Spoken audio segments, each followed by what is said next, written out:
আসসালামু আলাইকুম নমস্কাৰ বন্ধু বান্ধৱীসকল আশা কৰোঁ আপোনালোকে সকলোৱে ভালে আছে আজি আপোনালোকক গাঁও পঞ্চায়ত সংক্ৰান্তত অনাৰেবল গুৱাহাটী হাইকোৰ্টত কেইটামান গোচৰ হৈছিল সেই গোচৰবিলাকৰ দুটা গোচৰৰ কথা আপোনালোকক উল্লেখ কৰিবৰ কাৰণে এই ভিডিঅ'টো বনাইছোঁ গোচৰ এটা আছিল জাহানাৰা বেগম বনাম অসম ৰাজ্য আৰু অন্যান্য গোচৰ নম্বৰটো হৈছে ৰিট পেটিশ্যন নম্বৰ 7789/2018 মই ইয়াতে পঞ্চায়ত সংক্ৰান্তত কিতাপ এখন লিখিছোঁ সেই কিতাপৰ পৰা মই চাই আপোনালোকক ক'বলৈ ওলাইছোঁ আবেদনকাৰী জাহানাৰা বেগম তাৰমানে আবেদনকাৰী দুজন সন্তান 2012 আৰু 2014 চনত জন্ম হৈছিল 7/9/2018 তাৰিখত তাইৰ আৰু এজন সন্তানৰ জন্ম হয়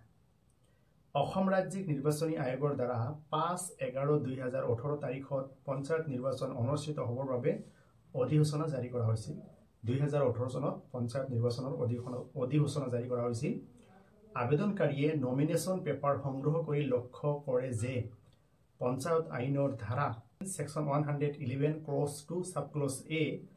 অনুযায়ী প্ৰাৰ্থীৰ এজন বা একাধিক স্বামী স্ত্ৰীৰ পৰা দুজনতকৈ অধিক সন্তান নাই বুলি শপতনামা আকাৰে উল্লেখ কৰি নমিনেশ্যন পেপাৰ জমা দিব লাগে যেটো নিয়ম বৰ্তমানেও আছে প্ৰাৰ্থীয়ে নমিনেশ্যন পেপাৰৰ লগত এখন শপতনামা এফিডেভিট দিব লাগে তাতে উল্লেখ কৰিব লাগে যে মোৰ দুজন বা দুজনতকৈ অধিক জীৱিত সন্তান নাই বুলি এনেকৈ এফিডেভিট দিব লাগে তো 2018 চনত পঞ্চায়ত নিৰ্বাচন অনুষ্ঠিত হ'বৰ বাবে অধিসূচনা জাৰি কৰা হ'ল এই জাহানাৰা বেগমে নমিনেশ্যন পেপাৰ সংগ্ৰহ কৰি দেখে যে সেকশন 111 ক্লজ 2 সাব ক্লজ এ অনুযায়ী ক্যান্ডিডেটে নমিনেশ্যন পেপাৰৰ লগত সন্তান সংক্ৰান্তত এখন এফিডেভিট দিব লাগে এই নীতিত অসন্তুষ্ট হৈ আবেদনকাৰীয়ে লেখ আবেদন দাখিল কৰি তাইৰ লামাজুৱাৰ গাঁও পঞ্চায়তৰ সভাপতি পদত নমিনেশ্যন পেপাৰখন গ্ৰহণৰ বাবে প্ৰতিপক্ষগণক নিৰ্দেশনা প্ৰদান কৰিব লাগে বুলি লেখ আবেদন দাখিল কৰিছিল সন্তান সংক্ৰান্তত থকা নিয়মত অসন্তুষ্ট হৈ জাহানাৰা বেগমে অনাৰেবল গুৱাহাটী হাইকোৰ্টত ৰিট পেটিশ্যন দাখিল কৰিছিল লামাজুৱাৰ গাঁও পঞ্চায়তখন 5 নং বদৰপুৰ বিধানসভা সমষ্টিৰ অন্তৰ্ভুক্ত হয় তাৰপিছত সেকেন্ড এটা গোচৰ হৈছে নাৰ্গিছ জাহান বনাম অসম ৰাজ্য আৰু অন্যান্য গোচৰৰ নম্বৰটো হৈছে WPC নম্বৰ 26/20 2018 চনত পঞ্চায়ত নিৰ্বাচন অনুষ্ঠিত হৈছিল আবেদনকাৰীয়ে আঞ্চলিক পঞ্চায়ত সদস্য হিচাপে নিৰ্বাচিত হয় আৰু নিৰ্বাচিত হোৱাৰ পিছত জয়ী হোৱাৰ প্ৰমাণপত্ৰ সংগ্ৰহ কৰিছিল ধাৰা 111 ক্লজ 2 সাব ক্লজ এ অনুযায়ী দিব লগা শপতনামাত উল্লেখ কৰিছিল যে তাইৰ দুজনতকৈ অধিক সন্তান নাই ইয়াত তাইৰ মানে নাৰ্গিছ জাহানক বুজোৱা হৈছে পৰৱৰ্তী সময়ত 2/10/2019 তাৰিখত আবেদনকাৰীৰ আৰু এজন সন্তানৰ জন্ম হয় সেই সংক্ৰান্তত অভিযোগকাৰীয়ে অভিযোগ দিয়াত বিভাগীয় তদন্তৰ জৰিয়তে তাইক পদৰ পৰা বৰখাস্ত কৰে ইতিমধ্যে নাৰ্গিছ জাহানে আঞ্চলিক পঞ্চায়তৰ সদস্য মানে হিচাপে জয়ী হয় জয়ী হোৱাৰ পিছত প্ৰমাণপত্ৰ সংগ্ৰহ কৰে আৰু সন্তানৰ সংখ্যা সংক্ৰান্তত যেটো এফিডেভিট দিব লাগে তাতে দুজনতকৈ অধিক সন্তান নাই বুলি নাৰ্গিছ জাহানে এফিডেভিট দিছিল কিন্তু পৰৱৰ্তী সময়ত নিৰ্বাচনত জিকাৰ পিছত আৰু এজন সন্তানৰ জন্ম হয় জন্ম হোৱাৰ পিছত কিছুমান অভিযোগকাৰীয়ে অভিযোগ দাখিল কৰি তাইক আঞ্চলিক পঞ্চায়তৰ সদস্যৰ পৰা বৰখাস্ত কৰিব লাগে বুলি দাবী উত্থাপন কৰিছিল বিভাগীয় তদন্তৰ ফলত নাৰ্গিছ জাহানক আঞ্চলিক পঞ্চায়তৰ সদস্য পদৰ পৰা বৰখাস্ত কৰা হয় আবেদনকাৰীক পূৰ্বৰ পদত যোগদান কৰিব দিব লাগে বুলি নিৰ্দেশনা বিচাৰি লেখ আবেদনখন দাখিল কৰিছিল অনাৰেবল গুৱাহাটী হাইকোৰ্টত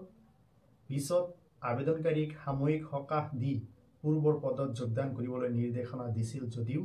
অভিযোগকাৰীয়ে পুনৰ আপত্তি দৰ্শাই IA সিভিল নম্বৰ 135/2020 আবেদনখন দাখিল কৰি আবেদনকাৰীক সাময়িক সকাহ দিয়া আদেশটো খাৰিজ কৰিবলৈ আবেদন জনাইছিল এই দুটা গোচৰ আবেদন বিলাকৰ জৰিয়তে আবেদনকাৰী বিলাকে The Assam Panchayat Act 1994 আইনৰ ধাৰা 111 ক্লজ 2 সাব ক্লজ এ আৰু the Assam panchayat constitution rules 1995 rule 62 বৈধতাক চেলেঞ্জ কৰি আদালতৰ দ্বাৰস্থ হৈছিল অথবা ৰিট পিটিশ্যন দাখিল কৰিছিল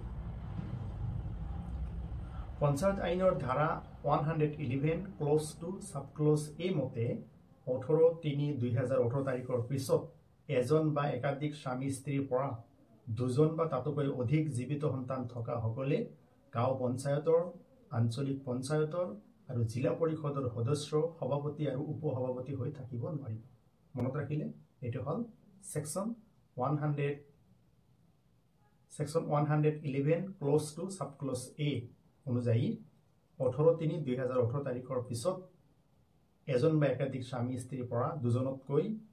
অধিক জীৱিত সন্তান থকা সকলে গাঁও পঞ্চায়তৰ সভাপতি আঞ্চলিক পঞ্চায়তৰ জিলা পৰিষদৰ সদস্য সভাপতি উপসভাপতি হিচাপে